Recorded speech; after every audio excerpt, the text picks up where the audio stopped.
Daily का जो आपका ये सेशन होता है इसमें मैं लाता हूं आप लोगों के लिए इंपॉर्टेंट क्वेश्चन। आज मैं लेकर आया हूं पॉलिनोमियल्स के इंपॉर्टेंट क्वेश्चन, और ये क्वेश्चंस जो हैं आपकी बुक में नहीं है एनसीईआरटी में, लेकिन हर बार ऐसे टाइप के क्वेश्चन आपसे पूछे जाते हैं।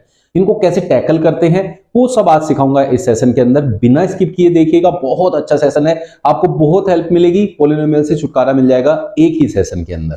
तो चलिए स्टार्ट करें। पहला, if 1 0 of the polynomial 3x² + 8x + k is reciprocal of the other, then value of k is. देखिए यहां आपके पास जो पॉलिनोमियल है वो कौन सा है? क्वाड्रेटिक है। 3x², क्वाड्रेटिक मतलब इसके दो जीरोस होंगे। एक को अल्फा कंसीडर कर लो, एक को बीटा कंसीडर कर लो। ठीक है बच्चों, अल्फा बीटा कंसीडर कर लिया। उसने कहा if 1 0 of polynomial is the reciprocal of the other. अगर एक अल्फा है तो दूसरा 1/अल्फा है, क्योंकि उसने कहा ये इसका रेसिप्रोकल है। तो रेसिप्रोकल होने पे क्या होता है बच्चों? रेसिप्रोकल होने पे आप हमेशा मल्टीप्लिकेशन वाला जो है फॉर्मूला लगाएंगे। दो फॉर्मूले होते हैं ना हमारे पास, एक सम ऑफ जीरोस, एक होता है product of zeros. Product of zeros, sum of zeros क्या होता है? -b/a, और प्रोडक्ट ऑफ जीरोस होता है c/a। तो हमेशा ये लगाइएगा जब भी आपको रेसिप्रोकल देगा। जब भी आपको नेगेटिव ऑफ द अदर देगा तब हमेशा सम वाला लगाना है। ये दो चीजें आपको माइंड में रखनी है, तो इस टाइप के सारे क्वेश्चन आप बहुत आसानी से कर सकते हैं। ठीक है ना बच्चों? तो अल्फा बीटा मल्टीप्लाई, तो इसकी और इसकी मल्टीप्लाई, अल्फा इंटू 1/अल्फा इक्वल्स टू द सी होता है सबसे लास्ट वाली वैल्यू जो कि यहाँ k है, और a होता है x² का कोफिशिएंट जो कि यहाँ 3 है। अल्फा से अल्फा कैंसिल हो गया, 3 इधर आके मल्टीप्लाई होगा तो 3 इक्वल्स टू k। तो इस टाइप से आप निकालेंगे और करेंगे। सीबीएसई 2020 में पूछा गया क्वेश्चन था, तो आप देख सकते हैं इस टाइप के क्वेश्चन एनसीईआरटी में है नहीं, फिर भी ये टाइप के क्वेश्चन पूछे जाते हैं। पॉलिनोमियल्स में से यही क्वेश्चन आते हैं, और इनका पूरा कॉन्सेप्ट और कैसे क्वेश्चंस होंगे और पॉलिनोमियल्स में से क्या क्या आपसे पूछा जाएगा वही हो रहा है आज डिस्कस इस सेशन में। तो उसी के आगे इंपॉर्टेंट क्वेश्चंस देखते हैं। अब देखिए यहां क्या है, alpha and beta are the zeros of quadratic polynomial t² - 4t + 3, then the value of alpha power 4 beta 3 alpha power 3 beta power 4 is. तो इसमें से आप बच्चों क्या करेंगे? अल्फा 4, देखिए अल्फा की पावर क्या है? 4 है, बीटा की पावर 3 है, प्लस अल्फा की पावर 3 और बीटा की पावर 4। यहां से अल्फा बीटा कॉमन लेंगे, और कॉमन कैसे आती हैं चीजें, उनकी पावर देखते हैं। अब जैसे यहां पावर देखें, अल्फा की इन दोनों में छोटी पावर 3 है तो 3 पावर कॉमन आएगी, बीटा की भी 3 है वो कॉमन आएगी। यहाँ अल्फा प्लस बीटा बचेगा। ये क्या होता है? अल्फा बीटा का होल क्यूब हो गया, और ये अल्फा प्लस बीटा हो गया। ठीक है बच्चों, अब अल्फा बीटा क्या होता है? c/a। अल्फा बीटा क्या होता है? c/a का cube into alpha plus beta क्या होता है? -b/a होता है बच्चों। ऐसे करते हैं हम लोग। तो c क्या है हमारे पास यहाँ 3, a क्या है हमारे पास यहाँ 1, जो t² का कोफिशिएंट होगा वो a होगा, जो यहाँ t का कोफिशिएंट है -4 वो b है, ये लिख दिया मैंने, और c होती है ये कांस्टेंट वाली वैल्यू। c है 3/a है 1, 3/1 इसका क्यूब, इनटू में माइनस b कितना है बच्चों? -4 है, अपॉन में a लेना है a1। ठीक है, 3 3 9 3 27, इनटू माइनस माइनस प्लस हो जाएगा, प्लस का 4 मल्टीप्लाई करेंगे तो 108 बनेगा, जो कि आपका आंसर होगा इस पूरी वैल्यू का। ठीक है बच्चों, ऐसे सिंपली आप सोल्व कर सकते हैं। आप इसका यूज करेंगे किसका? जो सम ऑफ उनके ये आपके जीरोस हैं एंड आपके प्रोडक्ट ऑफ जीरोस, कोफिशिएंट वाले फॉर्मूले। और अगर वैल्यू निकालना चाहते हो तो इसकी वैल्यू भी निकाल सकते हैं। यहां से t² - 4t + 3 की में से अल्फा बीटा की वैल्यू निकाले, वो यहां पे रख दें तो भी आप कर सकते हैं। Alpha and beta are zeros of polynomial x² + 5x + c and alpha minus beta is 3, then c की वैल्यू पूछिए। अल्फा माइनस बीटा कोई भी कोफिशिएंट का फॉर्मूला होता नहीं है। किसका फॉर्मूला होता है हमारे पास? एक अल्फा प्लस बीटा होता है और एक अल्फा बीटा होता है।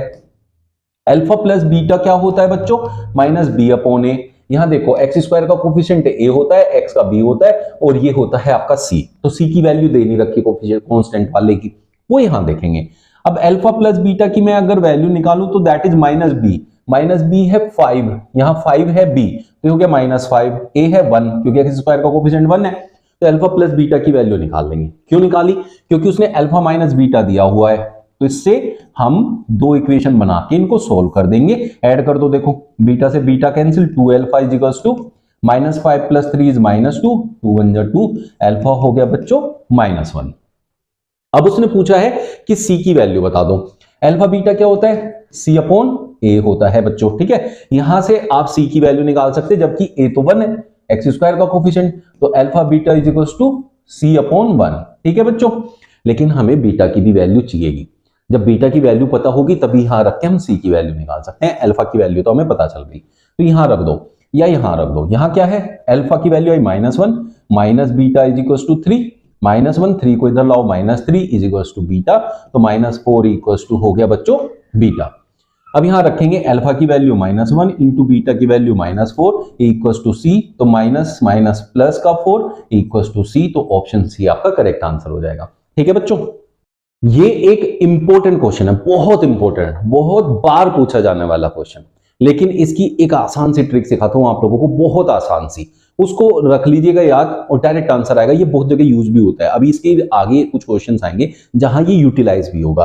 तो 1 upon alpha plus 1 upon beta हमेशा -b अपॉन सी के इक्वल होता है, डायरेक्ट आंसर निकाल सकते हैं, ये याद कर लीजिए। माइनस b की वैल्यू क्या है बच्चों, -2 है, अपॉन में c रखना है, that is -3, minus minus plus by -3 that is -2/3, जो कि ऑप्शन डी है। बहुत आसान हो जाता है। तो जब भी 1 upon alpha plus 1 upon beta देगा, मतलब जो भी जीरोस है उनके रेसिप्रोकल का अगर सम देता है तो वो होता है -b अपॉन सी के इक्वल, डायरेक्टली निकाल लो।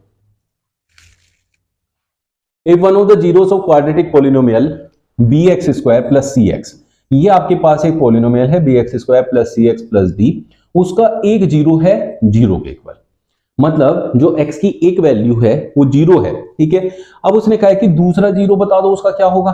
तो अगर हमारे पास देखा जाए बच्चों, तो जीरोस को रख के हमें क्या मिलता है, जीरोस को रख के अगर मैं इस इक्वेशन में जीरोस रखूंगा तो इस पूरी इक्वेशन की वैल्यू जीरो के इक्वल हो जाएगी। तो हमारा एक जीरो जीरो है, तो x की जगह मैं जीरो पुट कर दूं, प्लस c इंटू जीरो कर दूं, plus d equal to zero. बहुत से बच्चे ये करते हैं, तो d इक्वल टू जीरो आ गया। ऐसे करके हमने d की वैल्यू तो निकाल ली, ठीक है, d की वैल्यू आ गई, बट क्या आपको दूसरा जीरोस मिला, उसने कहा अदर जीरो फाइंड करो। तो ये गलती जो बच्चे करते हैं आप लोगों ने नहीं करनी है। यहां इसको आप अल्फा मान लो कि अल्फा आपका जीरो है, यहां से बीटा आपको निकालना है। ठीक है बच्चों, अब अल्फा इंटू बीटा तो जीरो ही हो जाएगा, तो इसलिए ये आंसर हमेशा अल्फा प्लस बीटा से आएगा, सम ऑफ जीरोस से। तो अल्फा प्लस बीटा होता है -b अपॉन a, ये तो जीरो हो गया, तो beta will be equal to -b की वैल्यू कितनी है बच्चों, यहाँ c है, क्योंकि जो x के साथ होता है वो b होता है, अपॉन a है b, तो -c अपॉन b, जो कि ऑप्शन b हो जाएगा। तो ये गलती जो आपको समझाई है ये कभी नहीं करनी है, जैसे मैंने बताया ऐसे आपको आंसर लाना है। The zeros of polynomial x square minus 5x plus 6r, ये है आपका एनसीईआरटी से रिलेटेड डायरेक्ट क्वेश्चन। तो इसमें हमें जीरोस फाइंड करना है। तो बच्चों आप लोगों ने क्या करना है कि ऐसा ऑप्शन देखना है जिसमें से x की वैल्यू उठा के यहां रखूं और ये जीरो हो जाए। ठीक है, तो कैसे, जैसे मैं यहां से वैल्यू रखूं -1 0, तो -1 का स्क्वायर -5 इंटू -1 प्लस 6 क्या हो गया बच्चों, ये स्क्वायर होके प्लस, ये भी प्लस और ये भी प्लस, जीरो नहीं बनेगा, तो ये हमारा आंसर नहीं हो सकता है। ठीक है, फिर 4 ले लो, 4 4 जा 16 माइनस 5 4 जा 20 प्लस 6, ये देखो 16 प्लस 6 22 माइनस 20, जो कि 2 बनेगा, ये भी नहीं होगा। फिर आप लोगों ने कौन से उसमें रखनी है बेटा, ये रखो, 3 3 जा 9 माइनस 5 3 जा 15 प्लस 6 9 6 15 माइनस 15 जीरो होगा। 2 रखो, 2 2 जा 4 माइनस 5 2 जा 10 plus 6 6 4 10 minus 10 zero, option C correct answer है। जिसको स्प्लिटिंग मिडिल टर्म से बचना है वो ऐसे ऑप्शन का यूज करके निकाल सकता है, उन्हीं के लिए ये ऑप्शन वाला तरीका बनाया है।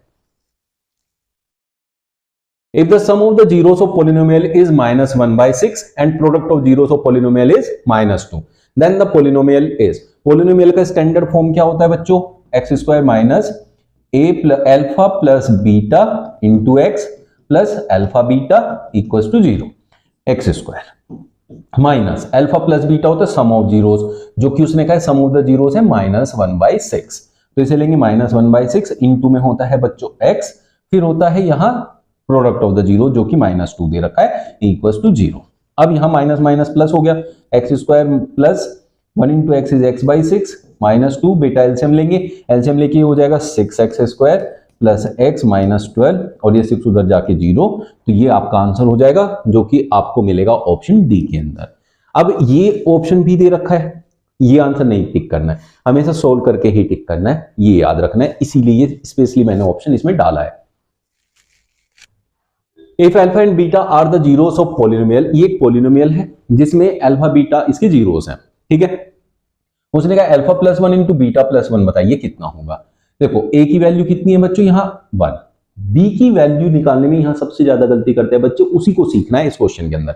ये क्या होगा बच्चों, x square minus P x minus P minus Q. ये एक्स के साथ वाला होता है बी और एक्स स्क्वायर के साथ होता है ए, तो ए की वैल्यू तो है यहां 1 और बी की वैल्यू है यहां माइनस पी और सी की वैल्यू है बच्चों माइनस पी माइनस क्यू, ऐसे करना है। अब आपसे कहा है alpha plus 1 into beta plus 1, इनकी मल्टीप्लाई करोगे तो क्या आएगा, alpha beta, alpha into 1 is alpha plus beta plus 1, तो यहां अल्फा प्लस बीटा लगा लो, यहां अल्फा बीटा क्या होता है, प्रोडक्ट ऑफ जीरो, जो कि होता है सी अपॉन ए। तो सी कितना हो गया बच्चों, ये है C minus P minus Q upon A तो 1 है, उसको अपॉन में करने की कोई जरूरत नहीं है। अल्फा बीटा क्या होता है, माइनस बी अपॉन ए, तो माइनस बी, देखो माइनस बी कितना है, माइनस बी अपॉन ए तो 1 है। अब यहां आप देखें प्लस 1 भी करना है, ठीक है बच्चों, क्योंकि minus P plus Q minus minus plus P और प्लस 1, पी से पी कैंसिल हो गया, तो ये हो गया आपका माइनस, ये माइनस था बच्चों माइनस क्यू, तो माइनस क्यू प्लस 1 आपका आंसर हो गया, जो कि आपका 1 माइनस क्यू भी हम कह सकते हैं, ऑप्शन बी में दिया हुआ है। तो ऑप्शन ऐसे थोड़ा सा ना घुमा देता है, तो आपको उसके अकॉर्डिंग एडजस्ट करना है। A quadratic polynomial, the sum of whose zeros is 0, sum of whose zeros, तो मतलब अल्फा प्लस बीटा 0 दे रखा है, ठीक है बच्चों, एंड 1 0 इज 4, मतलब अल्फा दे दिया आपको 4, ठीक है, यहां रख दो, तो बीटा क्या हो जाएगा -4, ठीक है। क्वाड्रेटिक पॉलिनोमियल आपसे पूछा है, बना दो भाई क्वाड्रेटिक पॉलिनोमियल, तो बच्चों क्या होता है, x square minus alpha plus beta x और प्लस में होता है alpha beta, x square minus alpha plus beta, देखो अल्फा कितना है 4, बीटा है -4, 4 माइनस 4 0, तो ये तो 0x हो गया, और प्लस में अल्फा बीटा, इन दोनों की मल्टीप्लाई, 4 इंटू -4, तो एक्स स्क्वायर प्लस माइनस -16, क्योंकि ये तो 0 हो गया, एक्स स्क्वायर -16, तो हम कह सकते हैं ऑप्शन ए हमारा